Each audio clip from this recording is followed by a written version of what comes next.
Я не помню уже, когда это было, месяц назад, 1,5 месяца назад мы уже проводили салон по деньгам. И продолжение бесплатного салона был платный тренинг. И с тех пор, скажем, Константин Мурза все-таки проникся любовью ко мне. Он меня теперь в Инстаграме лайкает и на салоны приходит. И тогда именно из-за лимита временного я свою лекцию про психоанализ денег и деньги в психоанализе до конца не рассказала. Поэтому по моему замыслу первую часть можно прослушать, я думаю, в Фейсбуке в нашей общей группе есть. А сейчас я буду продолжать. Что здесь интересного для многих из вас? Здесь очень много основано на исследованиях, даны типологии всякие по отношению к деньгам. Поэтому каждый из вас, я думаю, что-то о себе сегодня еще раз узнает. Например, известная женщина-психоаналитик Лу Андреа Саломе, которая была возлюбленной, например, Фридриха Ницше, ну и многих известных людей, в своей работе «Анальное и сексуальное» показывает, что садизм взрослого человека уходит своими корнями в борьбу ребенка. Вы помните, да, этап горшочного воспитания. Ребенок настаивает на своем, что он хочет испражняться по своей воле, по своему желанию, в нужное время ему и нужное место. А родители говорят: нет, ты будешь какать тогда, когда мы тебе скажем, и в том месте, где мы тебе скажем, и так, как мы тебе скажем. И это вот период борьбы от 1,5 до 3 лет. То есть, и поэтому, если сегодня вы садистичны или рядом с вами муж или жена очень гневные, скорее всего, с этим человеком что-то приключилось там в том возрасте. Дальше Отто Фенихель, известный психоаналитик, описывает скупость. Скупость тоже корнями младенчества в наше детство, когда мы не хотели отдавать. Потому что мы каждому ребенку говорим: «Ойбай, Худай берген, ойбай, Аллах берген», Богом данный. И значит, все, что из него выходит, это нечто божественное, нечто золотое, и он не хочет отдавать. И на этом он зафиксирован, что сегодня у него шахпермешарайбай, что зимой снега не выпросимся. Но иногда вот эта скупость, если идти корнями к детству, почему? Иногда ребенок не хочет отдавать, потому что фекалии, каловые массы и слизистая оболочка прямой кишки доставляет эротическое сексуальное наслаждение, поэтому он не хочет какать. Почему у детей запоры могут быть? А иногда именно страх. Потому что его побили, его отругали, и поэтому он боится лишний раз покакать тогда, когда ему надо. И поэтому на основании отождествления фекалий с деньгами установки по отношению к деньгам становятся иррациональными, наподобие изначальных инстинктивных желаний. Деньги перестают рассматриваться как объективно полезная вещь, хранятся, складируются, а в некоторых случаях просто бессмысленно транжирятся. И такие же установки существуют по отношению к времени, поэтому человек с анальным характером может быть пунктуальным до доли минуты или чудовищно ненадежным, то есть никогда не соблюдает времени. Например, Буратино. Он всех любит, все его любят, он всем обещает, да? Допустим, сегодня суббота, он к вам придет на день рождения, к вам придет на свадьбу, к вам придет на юбилей, но он ненадежный, потому что он не может сдержать слово, потому что он только так и какает, да? А другие, наоборот, у меня клиентка меня готова была придушить, потому что ровно, если это 30, значит ровно в 30 она уже должна сидеть на своем месте. Не дай бог 15 секунд, а тем более 30 секунд что-то там замешкаться. Упрямство является пассивным выражением вот той самой агрессии человека с анальным характером. И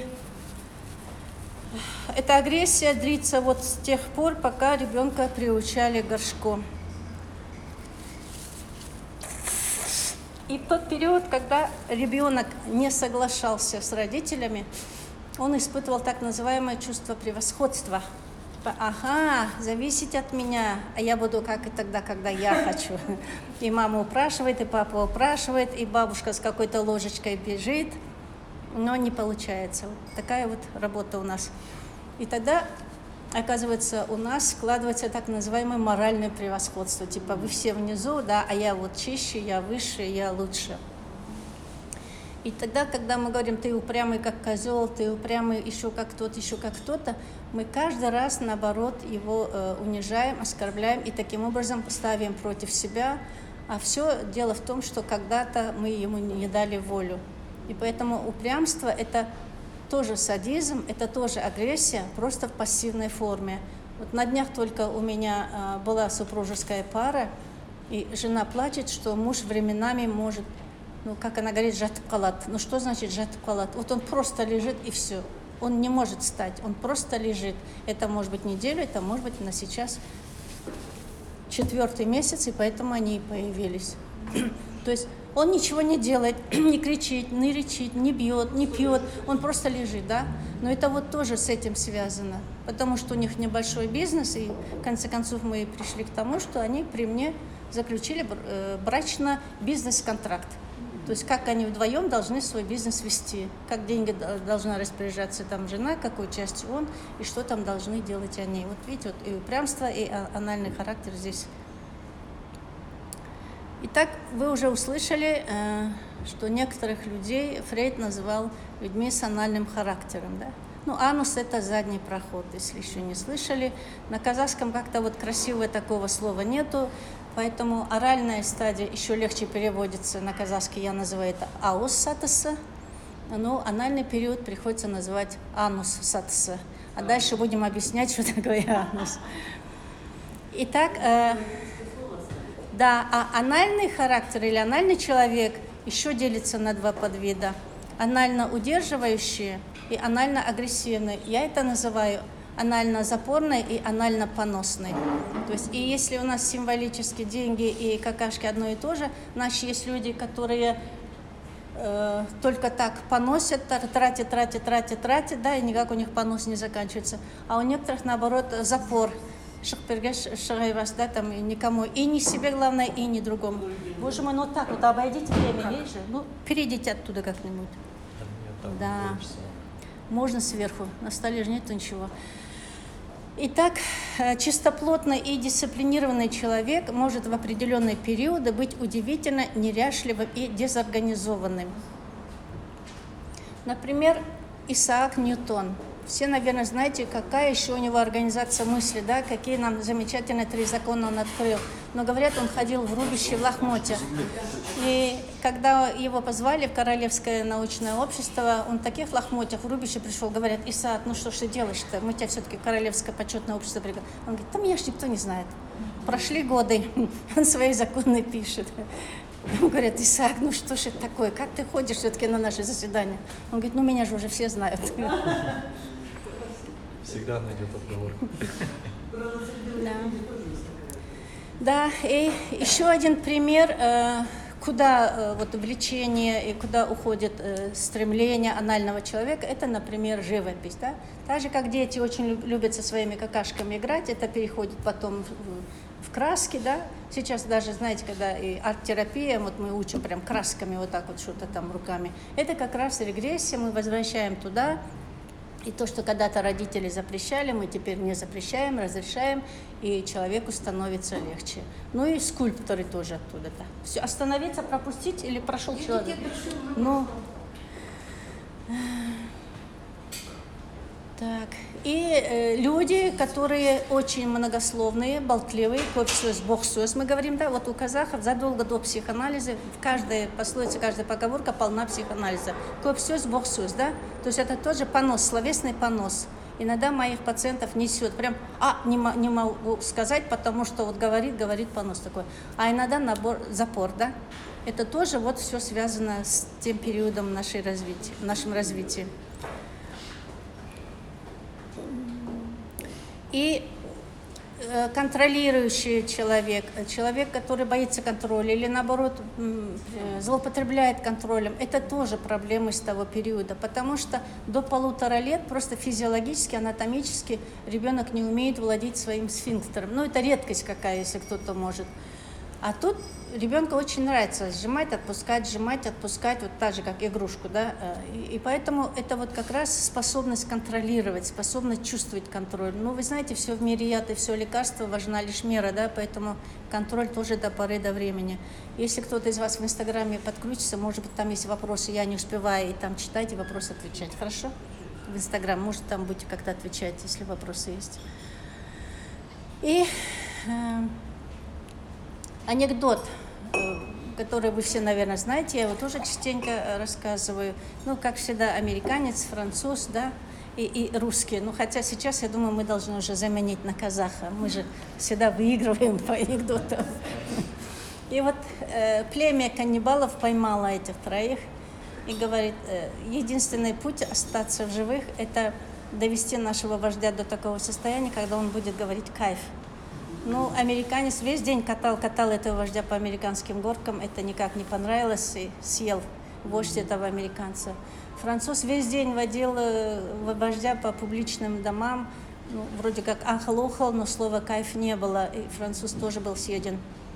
Ну и теперь, наверное, наш казах остался. Да? Казах говорит, в общем, по бочке пива вместе с кумысом, и еще рыбу соленой. Но слово, что никто не встает, только когда все это доедите, только тогда можно встать. Они доели, допили и, понимаете, пули помчались кое-куда. Да, и теперь из кустов громкий возглас вождя «Кайф!» Да? Вот я этот анекдот рассказывала именно в этом варианте, но совершенно вот, недавно, в прошлом году, посчастливилось быть в Грузии. Вот этот анекдот больше всего, кажется, подходит грузинам.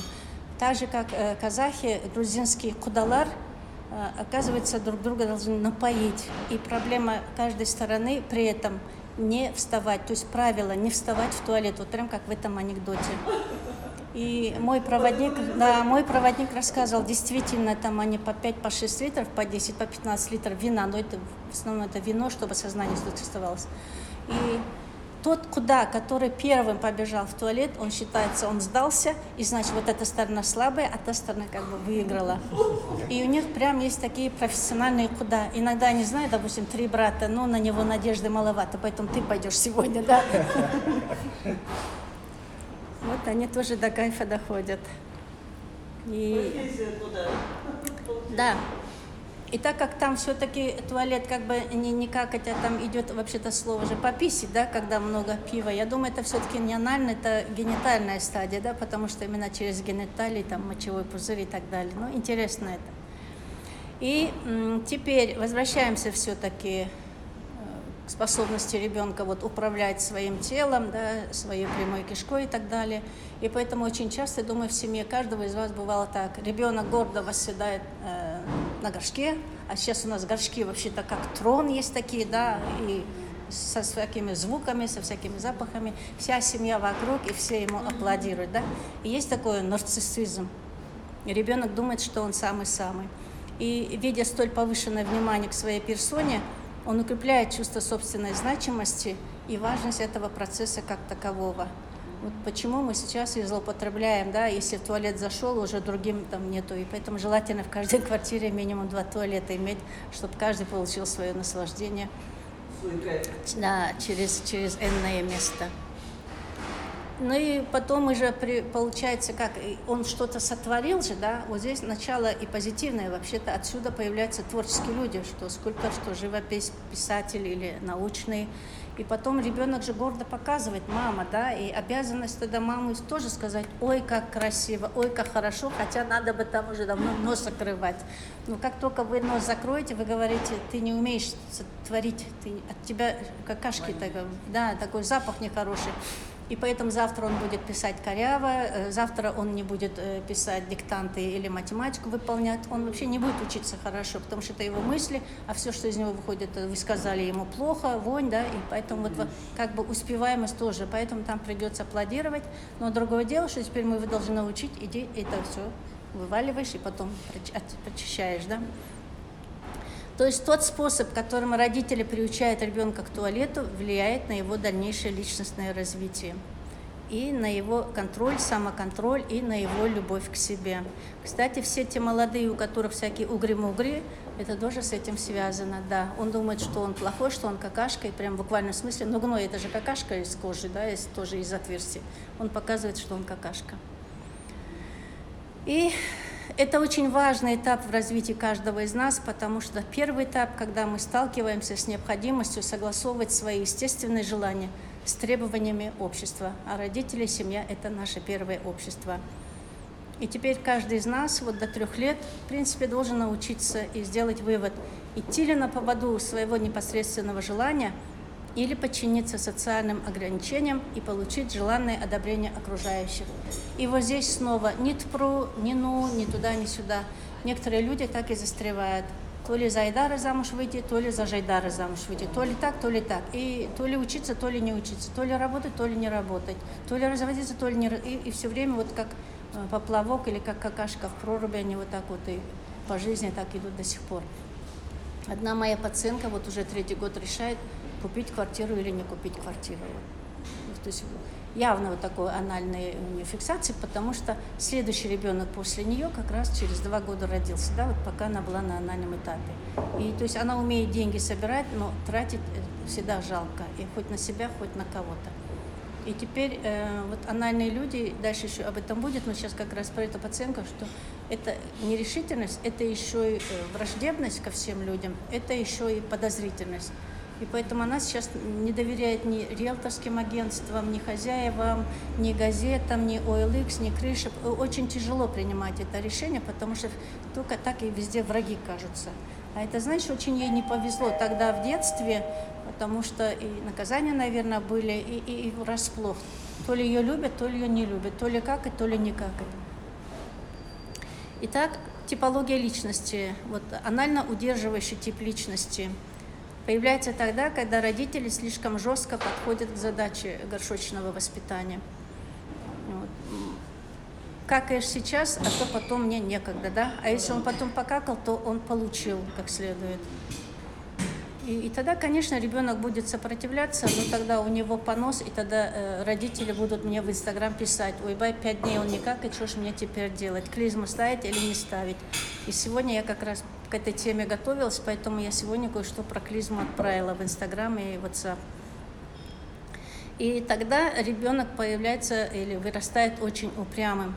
Он не желает подчиняться требованиям, даже если он умом понимает, что это вообще-то правильное требование. Но вот русская грубая фраза «срамся, не поддамся», видите, снова, да, опять о какашках, опять об анальном периоде. Вот такие люди, такие упрямые, типа «срамся, не поддамся». Даже он умом понимает, что надо бы так, ну, как часто мои пациенты говорят, но эмоционально они не могут сказать «да». То есть между умом и между душой, эмоциями у них противоречие. И уже, как я говорила, эти люди вырастают скупыми. Они умеют очень даже хранить деньги, они умеют зарабатывать деньги, но они не умеют это расходовать, тем более, Бог упаси, получать наслаждение от расходования денег. Ну, что хорошего может быть у таких людей? Все-таки пунктуальность. Знаете, иногда вот эти наши казахские или уйгурские свадьбы, которые очень даже не пунктуальные, очень даже мешают, да, столько времени зря. А вот если бы мы все были пунктуальные, как, не знаю, ну, все говорят, что немцы очень пунктуальные, на Западе люди пунктуальные, то, наверное, все-таки мы бы на своих свадьбах тоже легче себя чувствовали. А то в 6 часов приходим, и до 9:30 уже все настроение испортилось.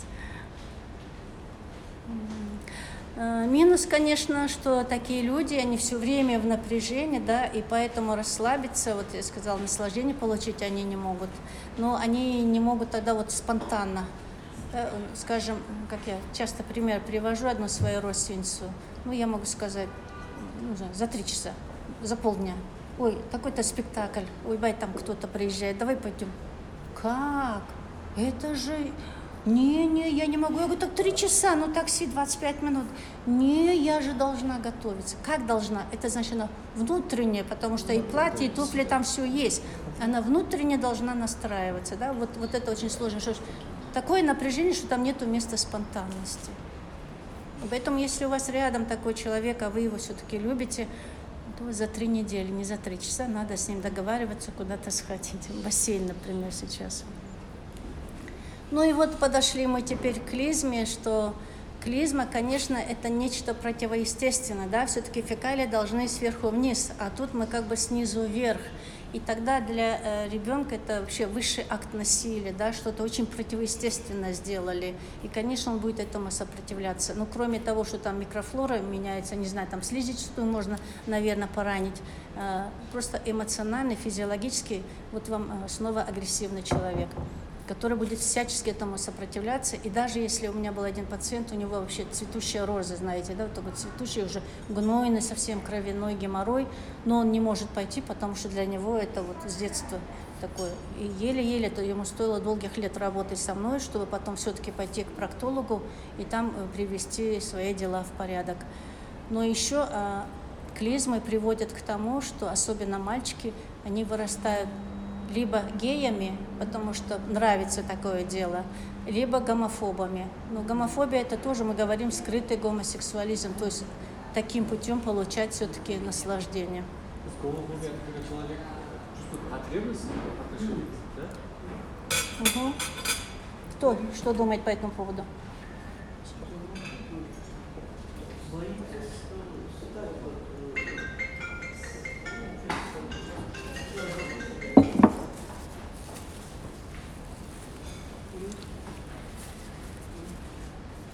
Поэтому вот гомофобия — это о том, что вот как человек сфинктер свой как бы сжал, чтобы клизму ему не делали, так получается и в мозгу как бы вот пространство такое психическое, эмоциональное, все сжал.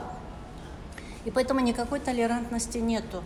Но в принципе, по большому счету, не все ли равно вам, кто с кем и как спит. Да? Мы это не видим, мы не слышим, нас не насилуют, к нам не притязают. Но просто даже в голове представить, что кто-то где-то там относится к сексуальному меньшинству, уже нет. Вот я приведу пример. Скажем, до поры до времени я считала себя в Казахстане в любом случае, в советском, постсоветском, очень даже толерантным, демократичным человеком. В принципе, у меня есть знакомые, правда, сейчас уже здесь, а в то время на Западе. Я считала вроде как достаточно свободы у меня и много места для всяких сексуальных или каких-то других меньшинств.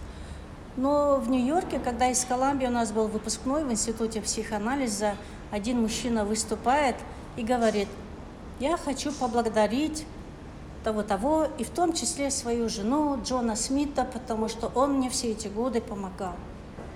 Понятно? И я чувствую, что я вся такая толерантная для Казахстана, но вдруг, когда я слышу эту фразу, и вот это мне показало, что у меня там тоже кое-где не хватает этого самого места, этой толерантности. Да, да, вот удивиться. Не о том же. Я, конечно, он мой однокурсник, мы с ним вот вместе учились, дружили, разговаривали, общались, писали вместе. Но вот эта фраза, если я на это вот так вот отреагировала, о том, что недостаточно все-таки этой толерантности. И тогда, представляете, основная масса наших людей. Вот почему очень тяжело нашим геям приходить к нам в центр психоанализа, просто пожаловаться на свою судьбу. Они очень боятся, что вдруг здесь что-то с ними тоже будет. И тогда это получается с раннего детства. Ну и следующий, анально выталкивающий тип, это тоже форма протеста против интенсивного горшочного выступления или воспитания. И эти люди, как я сказала, такой вот понос, но это что же, если вас обкакивает, это что же агрессия, да? Этих людей вы сразу узнаете, у них речь, вот она вся вонючая речь. Они матерятся, такая грубая, такая вульгарная, в общем, всякие такие похабные слова и действия у них. И поэтому эти люди даже вот как раз-то вот чаще всего они и являются вот теми самыми мужьями, из-за которых у нас сейчас в Казахстане есть движение «Не молчи». То есть вот такие мужчины, они только так и бьют, избивают своих жен, которые страдают и которые вынуждены так объединяться. Это садисты, это очень жестокие люди, и они получают так называемое садистическое удовольствие, когда причиняют боль другому. Видя боль другого, они почти что получают оргазм. И поэтому вот, чтобы движение «Не молчи» было успешным, вообще-то этих женщин и этих мужчин надо будет через психоаналитические тренинги проводить, чтобы они понимали, что у них там заложено, где эти корни. Но, с другой стороны, почему они еще и бьют?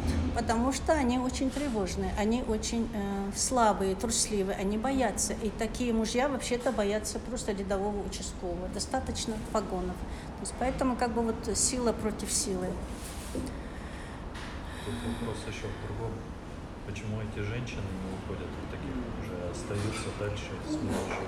Конечно, ответственность женщин никак нельзя снимать, но когда я изредка там чего-то там вякаю, пытаюсь показать, что бессознательно эти бедные женщины, но провоцируют, и их мазохизм привлекает садист, это как замок и как ключ, мне сразу начинают говорить: ты такая бессердечная, тут женщина плачет, а ты что тут говоришь, да? И закидает камнями. Недавно одна моя коллега, юная моя студентка, тоже выступала в съемках, и там тема была насилие над женщинами, и она говорит: ну если в 3 часа ночи молодая девушка в декольте и в мини-юбке оказалась в темном закоулке, наверное, бессознательно она сама ищет приключения на свою попу. Так ее тоже закидали камнями, да, ну прям не смей. Если человек страдает, значит, все время нужно быть на его стороне. Теперь всякие проявления анальных тенденций. Например, невольный педант. Давайте будем выяснять. Итак, вы хотите вкусно поесть, и дома кроме вас никого нет. Кто из вас будет красиво сервировать стол? Я тоже. Даже когда... Надо поднять руки? Так, кто, да? Вот. Угу. Ну, если не тороплюсь с ним, то... И если вы ответили «да», я вас поздравляю и приглашаю в свой кабинет. Это невротическая фиксация. Итак, моя пациентка рассказывает, что когда она остается дома одна, вот как вы, да, бесконечно долго и параноидально скрупулезно накрывает на стол по всем правилам. Все ложки-вилки оттуда, ложки-вилки отсюда. И там, упаси Бога, чтобы просто из сковородки быстро на ходу поесть. Она лучше повесится, лучше голодная останется. Но это же невроз. Можно вопрос? Если человек с таким же успехом убирается дома, Да, тоже не дай бог, там где-то что-то на месте стоит. Да. Это то же самое, да? Да, обсессивно-компульсивный невроз. Не, ну это же классно, когда вот на тарелке ты не просто вот так как накидал, там оно размазано все, а вот оно красивенько так вот. Моему оппоненту лишь бы со мной поспорить. Нет, я просто как вопрос. Да. Анушка Ханама, Да. вот вы как раз говорили, что когда часто убирают, и когда там до блиночки, все, что это, когда недокормлена грудью мать, тогда такое идет? Вероятно, Да. вероятно, потому что им уже еще нету 3 лет, и поэтому на его фиксации на оральной стадии добавляется это. Ну, что сейчас еще получилось, да? Константин Мурза как бы выступил против меня, но он получил дополнительную порцию молока от меня. Я все-таки на него посмотрела и его имя вслух сказала. Понятно? Вот ответ на ваш голод таким образом утолять. То есть, когда себя плохо ведет, когда там на мое вечернее платье накакал, все равно ребенок получает, пусть и негативно, но мое внимание. И вот как вы поступите? Вот вы только что пришли в гости, в нарядном платье, малыша взяли, он раз и пописал. Что вы сделаете? Ой, ты молодец. Да. Ему... Ну, понимаете, вот... Это получается Это внимание. Вот чужой же чей-то ребенок, я так понимаю, если в гости пришел. даже ваш, или вы в гости пришли, чужой ребенок, ну, получается, вы же его любите, да, вы понимаете, не знаю, там, допустим, молодой дядя пришел там и поднимает и так играет, он раз ему подписал. Тогда нестыковка, понимаете, что делать? А что есть у младенца? Ему всего 18 месяцев, ему всего 10 месяцев. Он искренне чувствует вашу любовь. И он искренне хочет вам показать, я тебя тоже люблю. И все, что он может подарить, это либо пописать, либо покакать. А больше у него ничего нету своего же. А мы его, да? И все, и вот это все, и это уже фиксация будет. Он уже поймет, что нельзя проявлять свою любовь. А потом жены будут у меня 5 раз на дню плакать и говорить: «Менің байым айтылмайды айналайында». Я знаю, что он меня любит, но я уже не могу, он меня ни разу не сказал, да, не люблю, не айналайн. А почему? Потому что когда ему было 10 месяцев, ему вот так вот сделали. И он понял, никогда не надо проявлять свою любовь. Есть национальная традиция в отношении, вот, когда маленькие дети писают на вас. Я буду, значит, посаженным матерью, отцом на твоей свадьбе. Например, у нас это говорят: ой, молодец, я буду на твоей свадьбе. Вот и все. тому другим. Русские говорят, ой, какой я стану теперь Ну? богатый. Вот так, Да. Гулять на твоей свадьбе. Ой, спасибо, я буду гулять. Ну, это вот на словесном уровне. Но самое первое, я думаю, скорее всего, вот так вот будет. Понятно? Да. Тут парадно-нарядное платье одела, и я тут обкакали, обписали. Да. Так, следующее, это тоже сейчас у нас идет яркая поляризация, да, много бедных, много богатых. Так вот, жалость к бедным, оказывается, может на самом деле скрывать ненависть к бедным, социальные предубеждения и чувство тревоги. И поэтому, когда сейчас люди помогают жителям Арыси, может быть, это не всегда искреннее сочувствие, искренняя любовь, а наоборот откупается чур-чур от меня подальше, да? И свое превосходство, типа я вот могу вагон вам послать, а вы вот такие вот бедные, вы несчастные. Почему? Потому что бедные, вот в целом, это и объективно даже, бедные для всех богатых несут угрозу. Помните, большие деньги, большие проблемы, да? С большими деньгами человек спать не может, спокойно говорят. Ну, это стереотип, конечно, есть богатые, которые спокойно спят, но все-таки им всегда кажется, что бедные только так будут обворовывать. Вот почему очень часто меняют няню, вот почему очень часто меняют гувернантку, охрану, водителя и так далее. Потому что там вот очень большой соблазн, да? Не дразните собак, не дразните кошек. Бедным няням и водителям действительно всегда очень трудно устоять, когда вот они видят. Ну, как одна няня у меня рассказывала, там очень красивое блюдо, очень дорогое блюдо, вот не знаю, там, что там описать невозможно, какие-то крабы королевские, допустим. Девочке она принесла, 13 лет девочка так поела, и все. И теперь, по идее, получается, надо бы вот это все выкидывать в мусор, потому что девочка вот, ну, няня-то, она из какого рода племени, как она живет? Она про себя считает, допустим, ну ладно, вот того краба, которого девочка там тронула, она может, ну, а 10 других крабов-то, в принципе, вот как, не знаю, вот у официанток такой соблазн, да? И она вроде как не в мусорку, а в свою сумку кладет. После этого ее увольняют. За что? Ну, потому что она украла этих крабов. А о том, что девочка фыркнула, это все в камере не видно, да? А о том, что она не положила, а сумку же охрана проверяет, когда она выходит, все, крабов она выносит. Вот очень много таких сложностей. Действительно, есть как бы противоречия объективно между богатыми и бедными. И вот поэтому-то, вот внутренне все время опасаясь бедных, богатые считают, что бедные всегда нечестные, да? То есть, ну, вот эта няня, я считаю, что это честная девушка. В принципе, вот как она мне рассказала, я ей верю, да, просто вместо мусорки положила свою сумку. Но ее выставили грязной, нечестной и, в общем, уволили. Так, мы с вами рассматриваем, что с деньгами ассоциируются разные чувства, в том числе чувство вины. Ну-ка, давайте, приведите когда примеры какие. Когда вы испытываете чувство вины, связанное с денежкой? Я испытывала, это связано с тем, что я один раз потратила много денег, не сказав маме, и мама меня тогда сильно отшлепала, отругала, и после этого у меня всегда страх перед тем, как бы лишнего не потратить на себя. У меня какое-то такое ощущение, как будто сейчас мама приедет, и она начнет. Вот у меня по сей день этот страх сидит. И поэтому мне страшно всегда позволить себе дорогую сумку, там, роскошную поездку. Мне всегда кажется, что мне придется за это поплатить. Это страх, да? Да. Еще примеры? Ну, когда премию тебе дали, а коллеги не дали. Чувствуешь себя виноватым. Вроде работали так. Да, еще. Ну, тут больше, наверное, переживаешь из-за того, что у нас сейчас там будет это. Ну, мне, если, например, директор, ну, как бы премию давал, то, а другим сотрудникам не давал.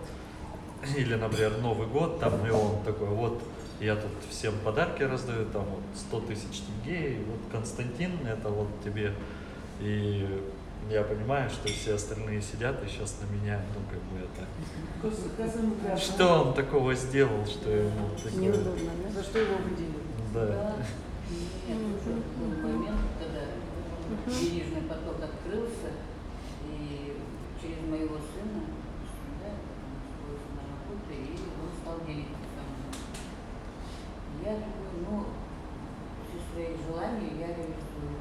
Но тут столько выстроилось, и прямо и все, и в телефон мне звонили, по телефону, по городскому, и в сотовый, и соседи выстроились, и пенсионеры на улице выстроились через дорогу, и звонят родственники, что они голодают, умирают. И я с тем раздалась, и мне ничего не осталось. До этого никто не умирал. Да, и при этом, когда мне было плохо, их никто не звонил, ни телефоны, не спрашивали, Его не как я просили. себя чувствую, да, и ничего. А тут прям все вдруг узнали, и прям как она по волной пошла. А вот опять, когда у меня денег не стало, я чувствую, что теперь они мне помогли, обратную была связь, обратную связь. Никто знать не хочет, даже телефон не поднимает. Это закончилось. И вот для меня это большой урок. Да, очень. И мне стыдно, неудобно перед детьми, перед семьей, что я вот так сама распорядилась, не спрашивая, и на себя не потратила. Мне нужно было операцию, мне нужно было зубы поставить, мне нужно было отдохнуть где-то в санатории. Ну, даже хотя бы в психоаналитику сходить, кто такой, от души, чтобы наговориться. Стало такое. У меня тоже вот было. И теперь я прописала по родологии, когда я пошла по психологии родологии, и я поняла, что мой род сопротивляется, чтобы я была богатой. Я написала другую установку по рекомендации психоаналитика. Теперь, когда у меня будут деньги, все будут радоваться, что у меня есть деньги, я буду живой, здоровый, богатый, и все, никто не будет уметь просить. Ну, полагаю, ну я не написала, что не буду просить, но наоборот, они все будут радоваться, что у меня есть деньги, я богатая. Вы что-то хотели сказать? Ну, мне впервые, когда мне младший сын начал хорошо зарабатывать и стал мне давать определенную сумму, я боялся не тратить. Потому что я всю жизнь привыкла сама тратить свои деньги, я знала, куда, кому, чего отдавать и так далее. Вдруг появились какие-то деньги, которые... И все время казалось, что он вот, ну, вдруг, типа как внешне, внутренне как-то осудит, что я на что попало, потратила. Это был определенный период, когда я... Но потом, как я... Вам участника-то слышно или только меня слышно? Разгулялась так, что до сих пор